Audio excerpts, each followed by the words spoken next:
And we're here live. It's Dr. J in the house. Today, we're going to be talking about estrogen dominance. Could it be impacting your gallbladder and your fat digestion? I try to take topics that I see in patients that come in to see me. And so I try to take these topics. Of course, I try to, do a little more research, be inspired by that topic, and then bring you guys a video. That way you guys know it's actionable, right? It's things that I'm actually seeing in the daily grind, and I'm going to bring it to you so you guys understand a little bit more about the physiology and what you can do about it. All right, before we dive in, comments down below. Love to see it. And love to see a sub as well. Really helps the search algorithm. All right, so let's dive in. So with estrogen dominance, we have high amounts of estrogen. I got my little bullet point overview here I'm going to put up in just a minute. Estrogen dominance tend to make things thicker in the body, right? You hear about it with women on birth control pills. They can get like thrombosis or clotting, right? So we know estrogen can thicken flow, just like it can thicken potentially blood with birth control pills. High amounts of estrogen can impact gallbladder and bile flow.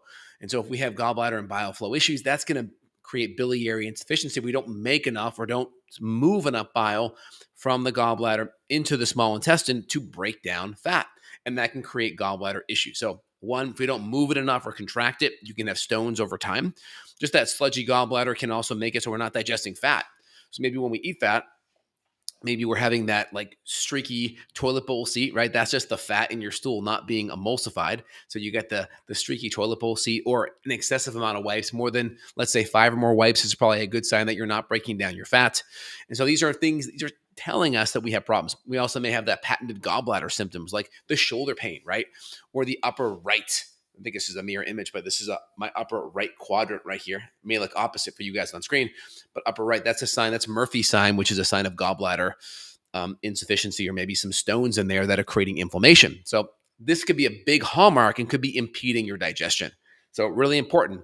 As a female, your cholesterol-based hormones, your steroid-based hormones, estrogen, progesterone, they're all made of cholesterol. And guess what? You need healthy bile function to emulsify and break down that fat and cholesterol. You're going to need good, healthy bile function. So if we start to have poor bile function, guess what? So we start to have estrogen dominance, right? That starts to create this bile insufficiency, biliary insufficiency, and then that impacts breaking down our cholesterol and our fat-soluble vitamins. Guess what it does to our hormones? Again, it's like this negative feedback loop where now the raw material is have a deficit. We're not breaking it down. And now we're going to have more hormonal issues and more issues down the road. And so you can see how this issue can spiral things out of control. So I want to highlight that for you guys. All right, let me go over a little bit deeper here for you guys. So we have estrogen dominance, too much estrogen compared to progesterone. So progesterone is also really important too because it kind of helps the gallbladder muscles contract and stay strong, right? So birth control pill can be a big thing too. HRT, too much HRT. It's also common during perimenopause. I had a general surgeon who kind of crudely would say to me, when you have gallbladder issues, he would say, well, it's the 3 Fs. I'm like, what's the 3 Fs? He would say female, fat or overweight, and then 40 and up. I'm like, oh, okay. So perimenopause was a big thing. And again, just really the issue is the older you become and the more perimenopausal you become, you're more prone to insulin resistance as your hormones start to drop.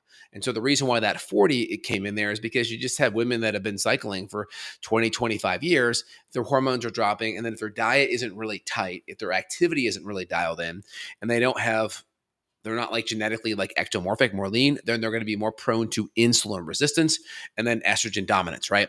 And of course, the more stressed and inflamed they become, the more estrogen dominant they become, and that can impact bile flow. So estrogen makes bile thicker, harder to move, right? The more stagnant it is, the more you can have gallstones.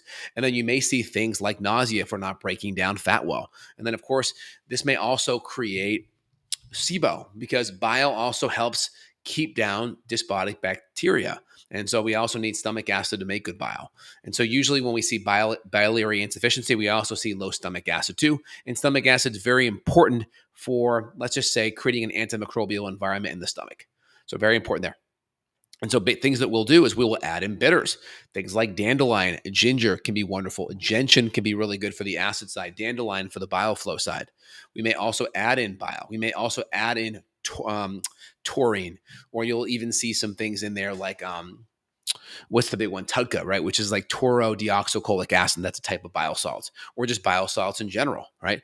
Bile acids are typically a little bit more to the acidic side, hence the word acid, but bile can be a little bit more alkaline. But we need good acidity to trigger bile. So that's a really important thing. Lemon water can also be helpful too in taking actual bile. Now, low progesterone is a big deal, right? Because progesterone helps keep the gallbladder muscle strong, right? Progesterone is really important in regards to muscle contraction, right? It's part of the reason why you see women premenstrually before their cycle, before they start to bleed, before they have their menstruation, right? That last couple days when progesterone drops, like around day maybe 24, 25, 26, 27, 28, if they have PMS, that premature drop of progesterone, you can see a lot of that cramping issues because progesterone's out of balance. And so making sure we look at estrogen dominance and look at progesterone. So when we look at progesterone, we want to look at, here's the first half of our cycle, the follicular phase. So progesterone, so essentially the domino rally of our cycle looks like this. It's going to go FSH first, goes up. Then that grows the follicle. Then estradiol starts to go up after that. When estradiol peaks, that triggers LH in the pituitary to then increase progesterone. And then when estrogen peaks and then progesterone comes up behind it, that's where ovulation is. That's day 12 to 14, all right?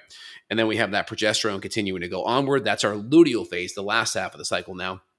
And then progesterone peters out, and then estrogen peters out behind it, but a little bit lower. And that drop right there triggers menses. So now we're starting day 1 here when you have menses, and now we're bleeding and restarting that entire cycle.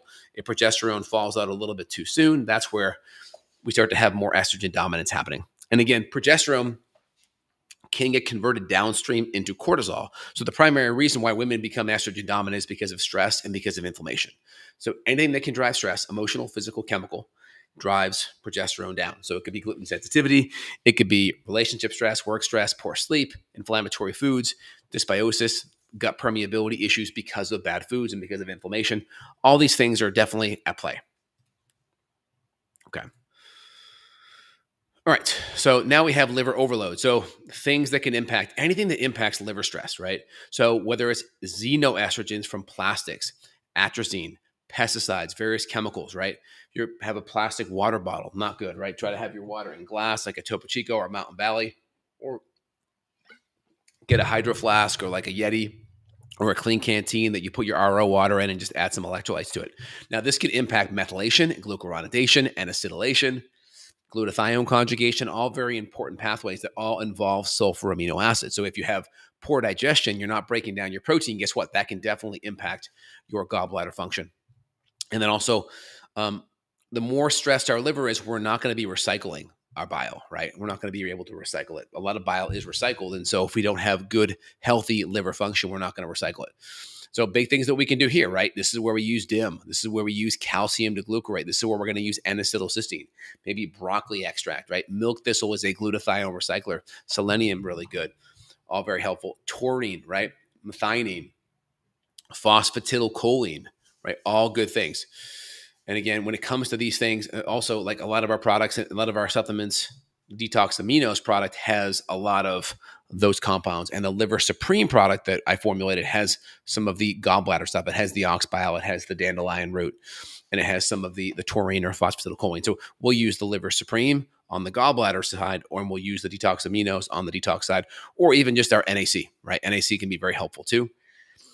And then bitters too. Bitters can be great because of the dandelion root extract. If someone's really, really sensitive, we're going to start with bitters. And then food toxins, right? Gluten's a big one, right? Anytime we're inflaming, there are conditions known as like, there's different biliary sclerosis conditions where the bile, the tubing from the bile from the gallbladder, where the bile flows through into the common hepatic bile duct that dumps into the small intestine.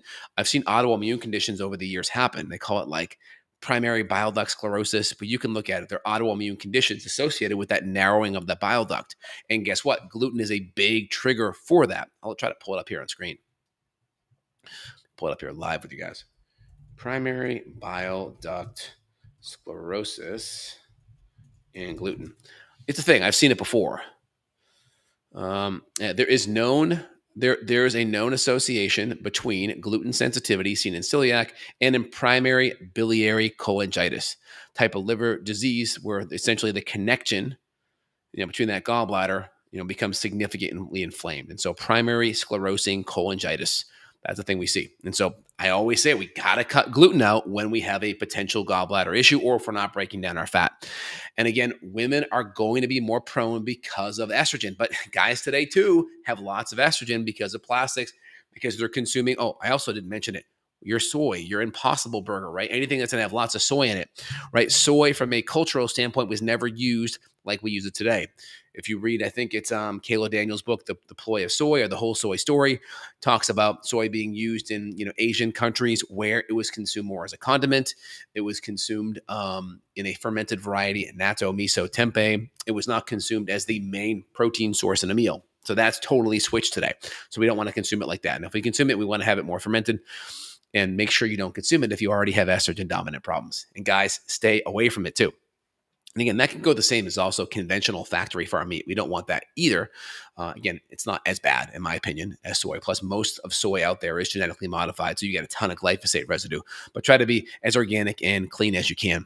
So whole foods, clean fats, more healthy saturated fats, or if we're doing fats that are going to be like mono or polyunsaturated fats, do your like single source, olive oil, cold press. Same thing with the avocado oil, and good healthy fish oils are great too. But saturated fats are going to be your best because they're less prone to oxidation and they're more heat stable. All right, guys, hope you enjoyed today's video. If you want next steps, right, what to do. So I see patients worldwide. If you want more support on this and kind of roll up our sleeves, functional medicine wise, look under the hood, see what the labs are looking at. Look at your gut, look at diet and lifestyle. The link down below where you can reach out to my staff and team. We'll see if you're a good fit. Outside of that, we want to look at hormones. We want to look at estrogen, progesterone on day 21 of your cycle, 20 of your cycle. We want to look at your gut function. We want to look at how you're detoxifying. We want to look at your glutathione levels. These are all important things. If we see issues where a telltale sign is your stool is floating, right? Fat and water, they kind of separate, right? So if your stools are floating, big sign. Excessive wiping, skid marks on the seat, those are signs of poor bile flow.